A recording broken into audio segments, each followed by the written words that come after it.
Hey, what's up guys? This is Clint, and in today's video what I'm going to talk about are some rules of thumb. In my Skype group and when I'm doing coaching, I'm often posed with some very common questions, like when it comes to calling raises, calling all-ins, when you should shove all in, and also when studying your own game, how to apply the edge in Sit and Go Wizard, or adjusting ranges appropriately. Well, because I've been posed these questions so many times, I felt that there were some rule of thumb calculations and considerations that you can apply very quickly and easily so that you're making the proper play, especially at the tables. If you're multi-tabling, for example, you need to make a quick decision. You need to know that you're making the proper plus EV long-term decision, especially when it comes to like I said, calling withdrawals, calling all-ins, situations that come up very often, and situations that, because they come up very often, you want to make sure you're doing them correctly, because that's what really determines your profitability in Sit and Goes. We always like to talk about hands that are really tough. Should you have bluffed the river? Should you have called that three-way all-in with Ace-King? Those hands are very fun to talk about. They spark a lot of discussion, especially in the forums, in your Skype groups. But when it comes to really profiting at the tables and determining if you're a long-term winning player, it's really the basic decisions that determine whether you are a winning player. Because those decisions, while basic, or might seem basic, it's those that come up frequently. So you want to make sure that you get those frequent decisions correct more often than not. Maybe you made a wrong decision that knocked you out of game when calling that three-way all-in with Ace-King, and maybe we decided, if I'm talking to a student, maybe we decided that, hey, you probably should have folded there. That situation is not going to come up a lot, so while it seemed like that decision there to call it with that Ace-King knocked you out of that game, that type of play probably really won't determine whether you're a winning or losing player. It certainly sucked at the time, but the situations that are come up in this video, for example, are things that that will help determine if you're playing correctly or not. And also, not necessarily when just playing, but also reviewing your game. Sit and Go Wizard is a very common tool used used by most players, most Sit and Go players today, to determine correct ICM plays or even chip EV plays. However, I also believe that Sit and Go Wizard probably costs more people money than it makes them. And the reason is, you can't just rely on the default settings that Sit and Go Wizard provides.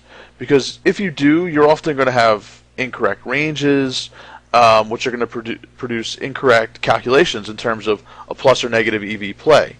So it's very important to know how to adjust the settings, adjust the ranges, adjust the edge. The edge is a very common topic that seems like a lot of people still aren't very comfortable with adjusting, to determine when you should when you should make certain adjustments and when you shouldn't, and how much you should adjust. So that's what we're going to get into.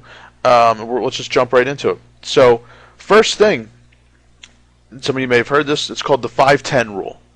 Again, I'm going to be using some, you'll see the 5-10 rule, the 4-2 rule. These are some basic rules that can be used at the tables pretty easily, pretty effectively. Of course, there's always exceptions to the rule. These aren't absolute rules. There are considerations to help put you in the right situation more often than not. So essentially, the 5-10 rule is typically used when you're deciding whether to call a raise with a pocket pair. There's a lot of considerations, a lot of different calculations about, when you should be calling pocket pairs. We've all heard them, one in every 8 flops, you're going to hit your set. You should only call with 10 to 1 pot odds, 20 to 1 implied, 10 to 1 implied odds, 20 to 1 implied odds. Implied odds is very subjective, essentially meaning how much you could potentially win off your opponent. So if it's the first hand of a game, opponent raises to 90, you have to decide whether to call 90 or not with pocket fours, let's say. Well, your implied odds say you could potentially win an entire stack 1,500 off of that player. So typically there's a good risk-reward ratio of calling 90 to win 1,500. Well, sometimes it's not always that easy. I think most of us know that it's pretty easy to set mine in the early stages of a sit and go, at the 10-20 stage, 15-30 stage. If you're presented with just calling one raise to potentially win 1,500, you're usually in a good risk-reward scenario to call a small amount to potentially win a big amount. But what happens when you get to the 25-50 stage and you have a 1,500 stack and somebody raises to 150? Should you call with those pocket fours to try to hit your set? Or when you start getting, the blinds start getting bigger, and maybe you're a little bit deeper and you're still deciding whether to try to set mine. Well, the 5-10 rule can really make that decision process a little bit quicker, a little bit easier for you. Essentially, if it costs you 5% of your stack or less, make the call. It's cheap enough, and essentially 5% effective stack. If you have a 1,500 stack and somebody has a 400 stack, you're playing effective stacks there. If calling costs you 10% or more of your stack, you should fold. So going back to the example I brought up before, let's say you have a 1,500 stack and somebody raises to 150 at big blind 50. You would probably consider just folding there because 150 is 10% of your 1,500 stack. Now the question becomes, what happens if it's in between? In between 5 and 10, it's 7 or 8% of your stack to call. Well, that's when it becomes a judgment call. And that judgment call can be based upon several different variables. One, what player are you up against, and what's your position? Those are probably the two main considerations there. So for example, you'll see here, let's say you're on the button and a fishy player opens up and it costs me 8% of my stack to call. I would potentially look to call there more often. Why would I call there? Two main reasons. One, you're in position. You're in position, you have a little bit more pot control, maybe you have a chance to take, you don't always have to hit your set to win. You could potentially take it away on the flop if your opponent checks or the turn. So you obviously, playing in position is better than playing out of position. I think we all know that. So there's a natural advantage to playing on the button, not just hit your set, but potentially take it away on the flop or future streets.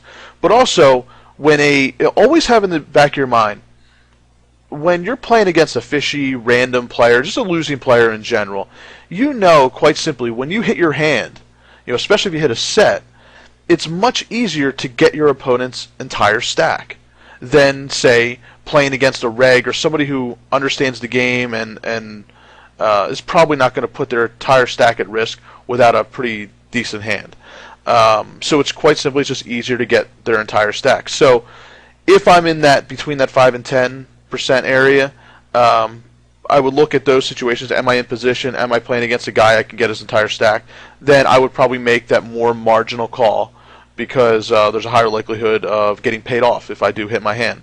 On the flip side, let's say you're out of position and you get a reg who raises from middle position and you have pocket fours there and it costs you 8-9% of your stack. I'm probably not going to call there. Either you hit your hand, you may not be. You can't really say my implied odds are I get his entire stack.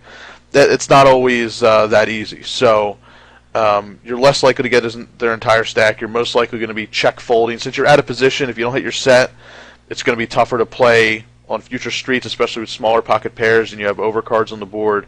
You're not looking to make too many check raise bluffs or do reverse floats. So playing out of position in general is just going to have a negative EV. It's going to be a negative EV situation that you put yourself in, especially versus a reg. So that's the 5-10 rule. Maybe you know it. Maybe you've heard a variation of it.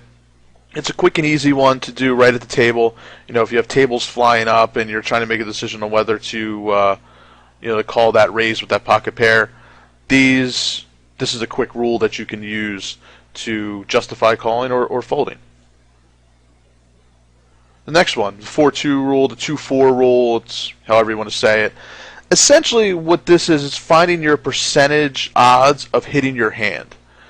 And here's what it says.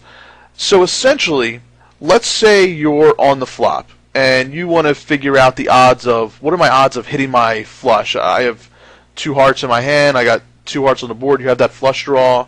What are the odds of hitting your one of your outs on the turn. So you have one card to come. You're going to multiply your outs. So let's say you have two hearts on the board. You have a flush, standard flush draw. You have 9 outs. You want to figure out what are their percentage chances of hitting your hand on the turn. You take 9 times it by 2. There's an 18% chance that you're going to hit your flush on the turn. Same thing goes, let's say you're on the turn and the river still needs to be dealt. Essentially you have one more card to come. Then you multiply by 2 again and you say, oh, I have an 18% chance of hitting my hand on the river. So that's taking the 2%. When you have one card to come, you multiply your outs by 2, you get your percent chance of hitting your hand. If you're on the flop, and let's say you're waiting for the river, meaning let's say somebody shoved it all in, and if you're going to call, you're going to see the turn and the river, you multiply your outs by 4 to get your odds. So if you have the flush draw, somebody's all in, you need to figure out your percent chance of hitting your hand by the river. You take your 9 outs, you times it by 4, you have a 36% chance of hitting your hands. Now the way this comes into effect and how to use it appropriately is you essentially compare your pot odds to determine whether to call or not. And to get your percent of the pot odds, you do the cost to call divided by the cost to call plus the pot. It's a quick calculation to do and you essentially compare that. You see what the pot odds are and the percent chance of hitting, and determine whether you have the appropriate odds to justify a call. Now, one thing to really keep in mind when using the 4-2 rule, 2-4 rule, whatever you want to call it, the only time you should really use the rule of 4 and multiply your outs by 4 is if your opponent's all in. You don't want to get to the flop, have a flush draw, straight draw, whatever, and somebody makes a bet. And then you have to determine, you're going to say, oh, well, the pot's this size, I have 9 outs, I'm going to multiply it by 4, I have a 36% chance of hitting my flush. Yeah, you have a 36% chance of hitting your flush by the river, not by the turn, because there's probably going to be another bet on the turn. So you can't justify a call on the flop and using the rule of 4, because again, there's going to be some more action on the turn as well that we need to take into consideration. So really the only time, and this is probably the biggest mistake people do, I mean this is a pretty common rule, it's been talked a lot about in forums and different strategy sites, so it's not something brand new by any means, and this is not my rule. I actually think it was brought up by Phil Gordon in one of his poker books. He was the one that introduced this rule. And again, the biggest mistake is that people use the rule of 4 on the flop thinking that they're just going to see the river. It's only if somebody's all in. So let's get into some quick examples. So here's some common examples and essentially the accuracy of this rule and maybe some modifications we can make to it to get it even more accurate.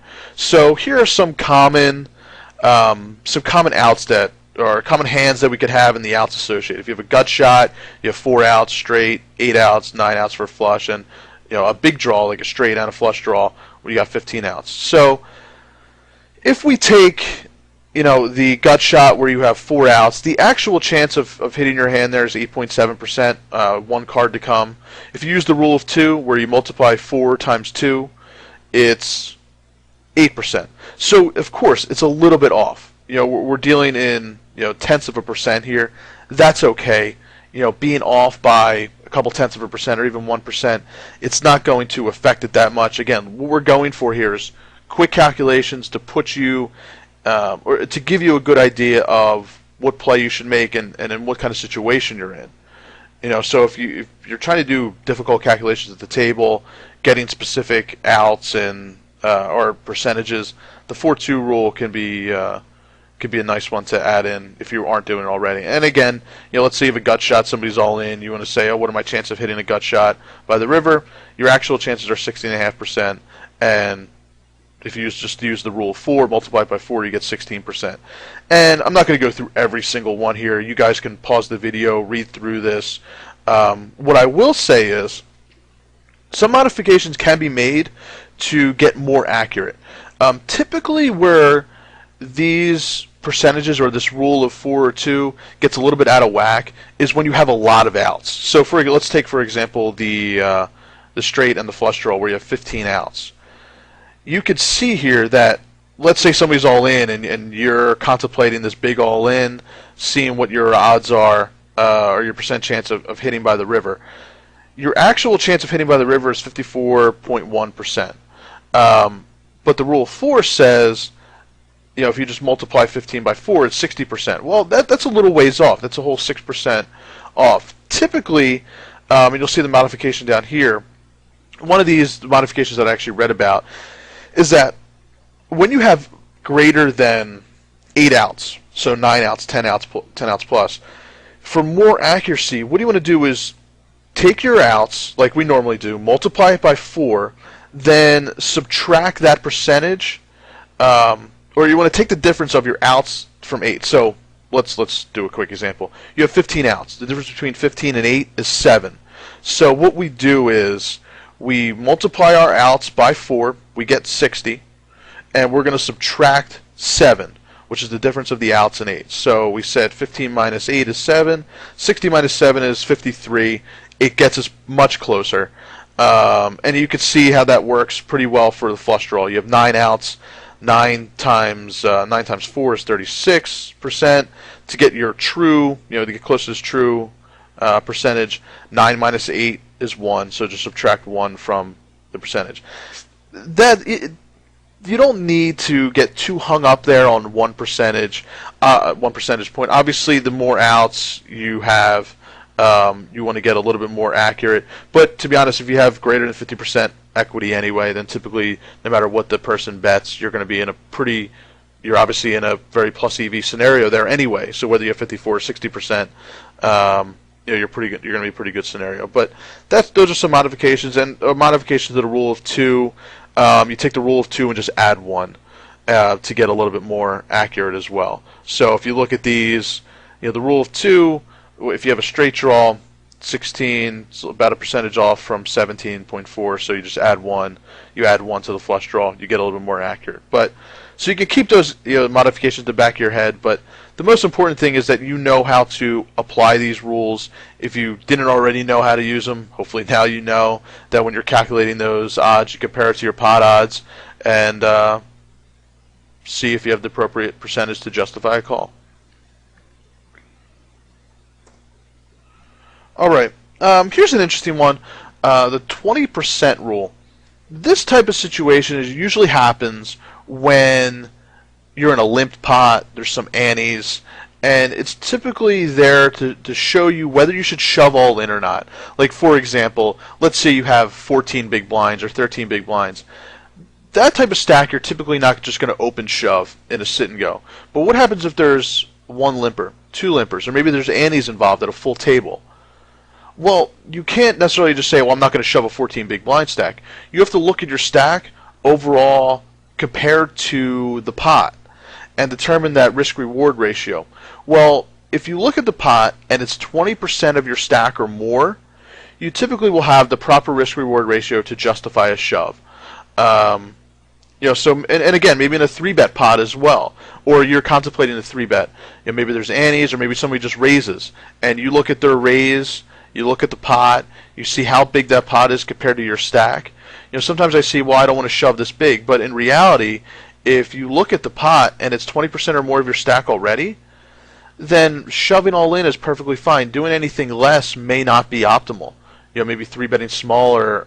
There's obviously different variables to whether you should 3-bet small or not.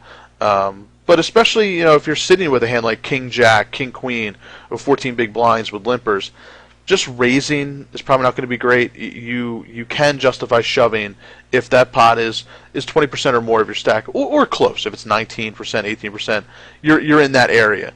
And I'll just show you a quick example.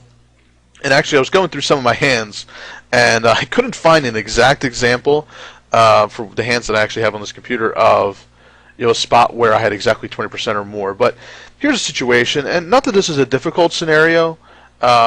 But I just wanted to show you that you get a limper here on the button. Obviously, not the best player in the world is probably limping the button.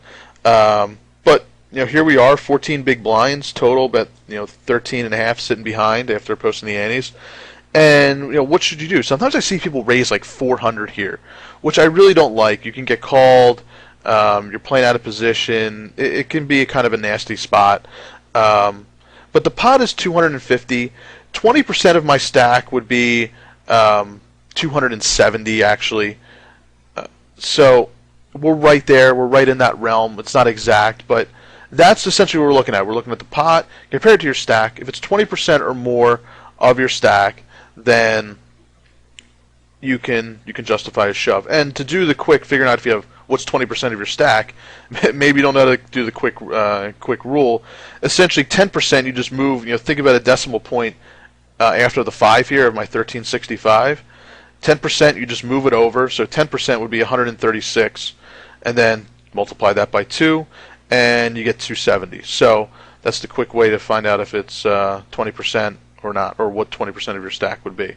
So that's the quick 20% rule. That's probably one that actually pops up a lot when I'm doing coaching sessions or even reviewing hands for guys in the Skype group that I'm in. I'll see raises in certain spots like this, or they don't want to shove hands like King Queen and maybe Ace 8, because they'll just look at it and say, well, I don't want to shove 14 big blinds. You can't look at it just as 14 big blinds. You got to compare the pot to your stack. So that's the key consideration there. All right. Again, another pretty basic, easy rule of thumb that if you weren't aware of it already, you can toss it into your game now. And it's these types of rules again will help with multi-tabling, playing more tables, justifying plus EV plays. So those are some of the basic ones of in-game. What I'm going to get to now is some rule of thumbs when using Sit and Go Wizard. Now, I wanted to talk about Sit and Go Wizard and some rule of thumbs there because, like I said, when I first started this video, I really do feel that Sit and Go Wizard costs more people money, costs people more money than it makes them. And the reason is because there are a lot of things to adjust in Sit and Go Wizard that aren't always adjusted. If you just stick your whole entire hand history into Sit and Go Wizard, it'll pop out all the hands, and it'll give you that green check mark, the red X, or the caution symbol, whether you made a good or bad shove. You don't want to just rely on that because what those decisions are based upon the edge, which needs to be adjusted, and it's based upon the ranges. So you need to be aware of how to adjust your opponent's ranges to understand whether you should shove all in, call, what's actually plus EV and what isn't. So this first one is something that I adjusted on my own. I'll be honest, I'm not sure if other people are doing this. I'm not sure exactly how accurate it is, but it makes sense to me, and I wanted to share it. And this is what I talked to a lot of people about when using Sit and Go Wizard. Let's say you're like in a high ICM spot, like you're on a bubble, and you're trying to justify, somebody shoves all in, and you need to make that tough call. And you use Sit and Go Wizard to see, hey, should you have called, should you have folded? One thing I find with Sit and Go Wizard that can be a little bit misleading is having different size stacks, but one stack is slightly bigger than the other stack. So what I call it is equalizing stacks. That to get a more accurate assessment of your range and the appropriate hands to, let's say, call and all in with, you should equalize the stacks to get a better idea. So let me give you an example here. So what I took a screenshot. Sorry, I didn't take a screenshot. I'll be pulling up Sit and Go Wizard here in a second. I went to an 18-man Sit and Go, and we're on the bubble. So 5 people left at big blind, 600 with ante 50. And everybody has around equal stacks, 5,000 to 6,000 chip stacks. So let me pull that up real quick. So here we go. So we are hero here in the big blind. We have ace queen suited. We have a 6,000 stack. So we have right at 10 big blinds. And then the cutoff, I have shoving here. And the cutoff has 5,000. So in this situation, we have the cutoff covered by 1,000 chips. Now, I'm not too concerned about what he's shoving with. I don't want to debate what he's shoving with because it really doesn't matter for the point of what I want to show you. He has a 5,000 stack and shoves it all in. We have ace queen suited. If he does this, it's saying we should call, according to Sit and Go Wizard, the difference is, 0.25. It's a 0.25% plus EV play, which is a pretty good edge, potentially. Again, there's some other variables to take into consideration, but, looking at this in a vacuum for a second, it's saying we should call with ace-queen suited, pocket nines plus, and ace-king. Okay, fine. What I'd like to do, like I said, is equalize stacks. Sorry, let me step back. The reason that this is a call here is because Sit and Go Wizard shows that we still have equity in this tournament if we lose. Meaning, if we lose here, we still have 1,000 chips. So, it's saying you're still alive, you still have equity, we can justify the call here. But in reality, at Big Blind 600, you have 1,000 chips with other 6,000, 5,000 chip stacks. You're not in a great scenario. You're most likely going to have to get very lucky now to not bubble this sit and go. So whenever you're in a situation like that, where maybe you have 500 chips left or 1,000 chips left, and you look at a sit and go wizard, equalize the stacks to get a more accurate range. So what I want to show you here is, look at the difference if we go from having just 1,000 chips left, which means we're going to have to get ultra lucky to even do anything. Let's give the guy that shoves our exact stack, 6,000. Now you can see it becomes a massive fold. Negative 2.73% fold. That's massive, and saying jacks plus. So, actually, let's change this back to 17%. So, still didn't change it. I mean, 1%, but it still shows a negative EV play. That I think will get you more accurate ranges to make sure that you're not calling too lightly in situations where, yeah, you may be alive if you lose, but you're going to have a stack that is just completely depleted, and you're going to have to get lucky to progress any further. Now, there are, again, some other variables, like I said. How tough is this table? Do you want to take these marginal edges? At a tough table, yes, you will. At a fishy table, you probably don't want to take this play by any means. So, this is a consideration to make when looking at your own game in Sit and Go Wizard. See what the difference is. If you have 500 chips more than your opponent and he shoves, and it's giving you a specific range to call with, especially in a high ICM situation. That's typically where you'll see these big differences. And when like on the bubble, around the bubble, something like that. Think about equalizing the stacks to get a better range, and I found that that'll give you more accurate ranges, and hopefully increase your profitability overall. Alright. Another Sit and Go Wizard rule of thumb, or not necessarily rule of thumb, but more of a rule to kind of keep in the back of your mind. It's the edge adjustment. Now, let me pop this back up real quick. Sit and Go Wizard. You'll see this edge here.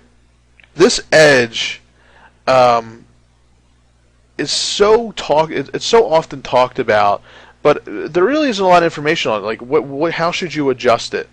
And it essentially gives you that that cushion, that ICM cushion, to justify a call. What kind of edge do you want to take? What kind of plus long run plus EV percentage do you want to have in a situation? Like I said, like if you're against a really bad player, or you're at a bad table, you typically you may not want to take those really thin edges, because you could potentially find really higher plus EV or bigger edge plays in other spots, and you don't want to put yourself at risk in a really thin spot that could hurt you for the rest of the game. But then on the flip side, you might want your edge to be, you don't mind taking a thinner edge, if you're at a really tough table. So let me go back to this real quick. So that's in taking into consideration your opponents. But I find that the edge adjustment will help you get a better idea of how wide you should shove or how tight you should shove based upon your stack size.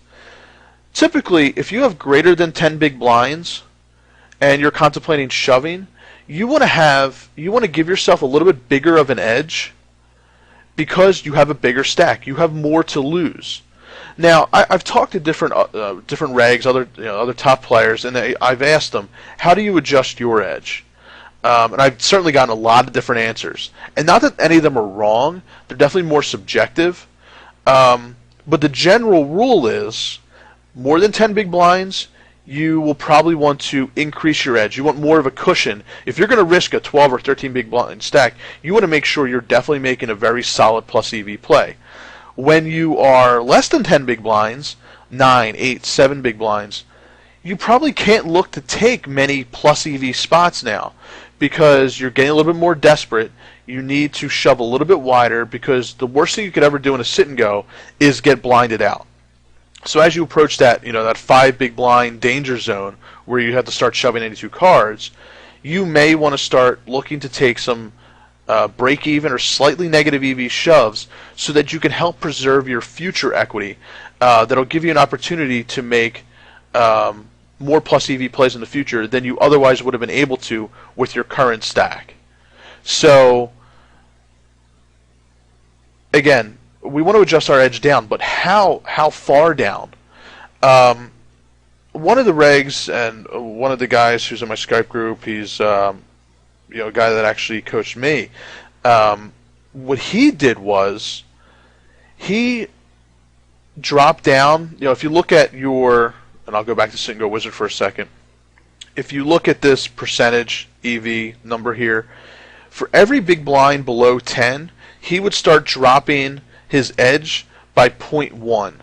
So at 9 big blinds, he'd be okay with taking a negative, he would drop it down by 0.2, taking a negative 0.2 edge. He would want it because he felt that when you were getting lower than 10 big blinds, you needed to get your stack above that 10 big blind mark so you could stay afloat, so you can make some more plus EV plays in the future. So for every big blind below 10, he would drop this edge by negative 0.2.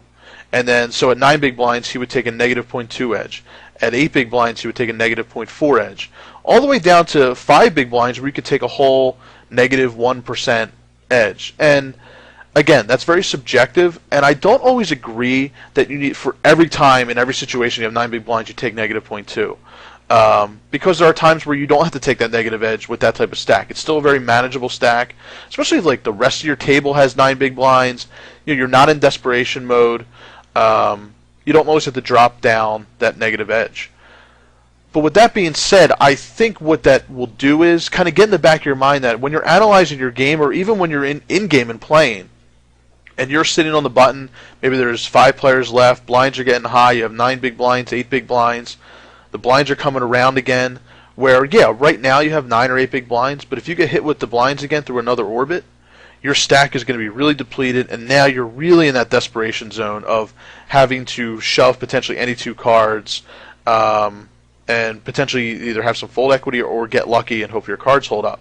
So, like I said, the situation you never really want to be in is where you get into that desperation mode. So you want to do whatever you can to avoid getting there. So if that means taking a slightly negative EV edge or making a slightly negative EV play when you're getting below 10 big blinds and maybe you're in late position, shoving only through a couple players, that's a consideration you're going to have to take. And again, this is not a hard rule of thumb in terms of how much you would need to adjust that edge, but it's more a rule to kind of keep in the back of your mind of how you want to look at your game currently and in the future. And Sit and Go Wizard only looks at current plays. It doesn't consider, hey, are the blinds going to hit you the next hand? That's another reason to take a negative EV edge and drop your edge down. If you're going to get hit with the blinds the next hand, that 7 big blind stack is going to probably go down to 6 and 5 once it goes through the big blind and small big blind, or the small blind. Sorry. So that's a consideration you need to make. And on the flip side, for every big blind above 10, you should probably look to adjust your edge up to have that cushion to make sure you're not risking a bigger stack, a more manageable stack, on potentially a break-even play when you might not need to. Another consideration to take when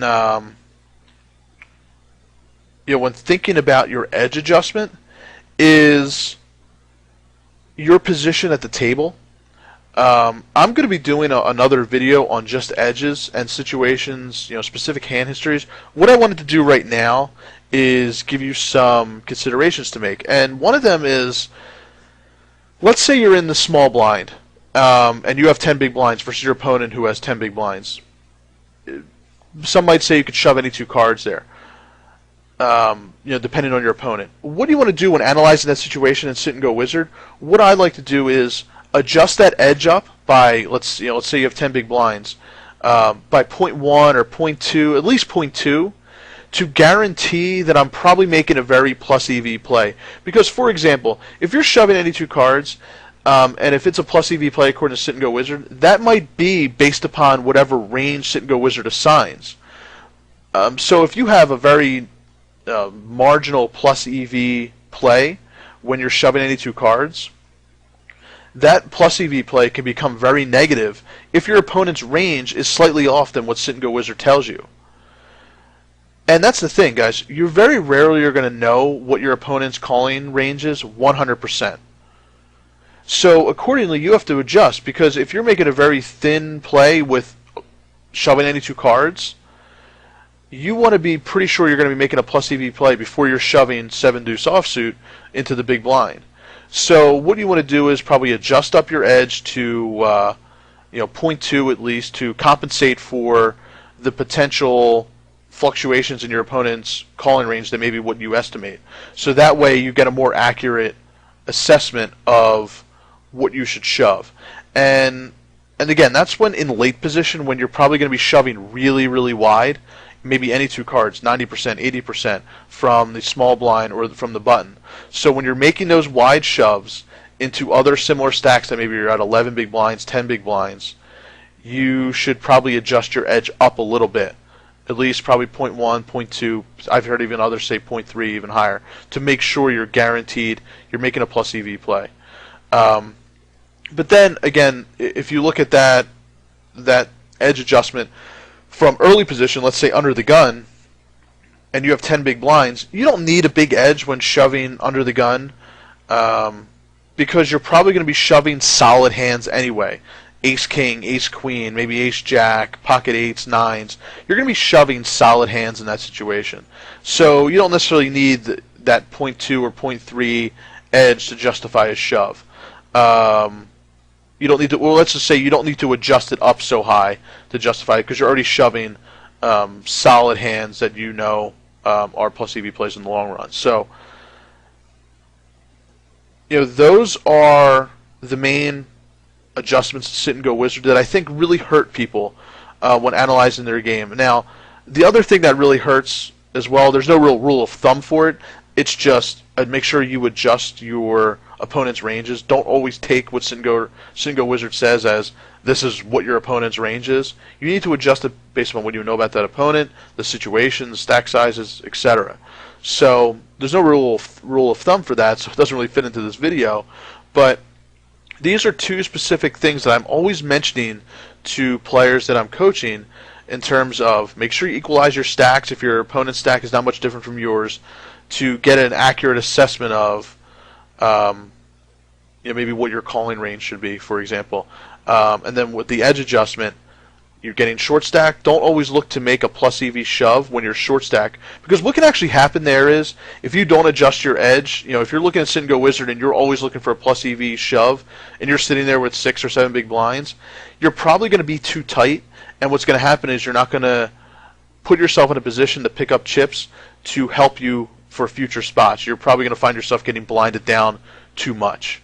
So know how to adjust your edge. It's a little bit more subjective. I am going to do another video specifically on edge adjustment, because I think it is important, and I think it's important to see full hand histories, full hands, to see how ranges change in terms of the edge adjustment. So, but keep these considerations in mind. Later position, you have 10 big blinds or more, you want to adjust your edge up a little bit to compensate for shoving such a wide range. You want to make sure it's a plus EV play based upon a potential unknown calling range of your opponent. So the increase in the edge will help with that unknown aspect of the calling range. Likewise, if you are in early position, you don't need to necessarily adjust it up. Plus EV, break even or plus EV is going to be fine. And then again, less than 10 big blinds, you can start adjusting your edge down potentially. And greater than 10 big blinds, you might want to adjust it up because you have a bigger stack to lose. So I hope these rule of thumbs, this was a pretty quick video. Maybe this might be basic for some of you, but I think those rules can be very helpful. Maybe they're just reiterating what you already knew, but it can be nice to add into your game right away. The rule of 5-10 rule for calling with pocket pairs to set mine. The 4-2 rule of quickly calculating your percentage odds of hitting your hand, and the 20% rule. So look at the pot, see if it's 20% of your stack in a limp pot, or even if you're going to consider 3-betting. If it's 20% of your stack or more, go ahead and shove.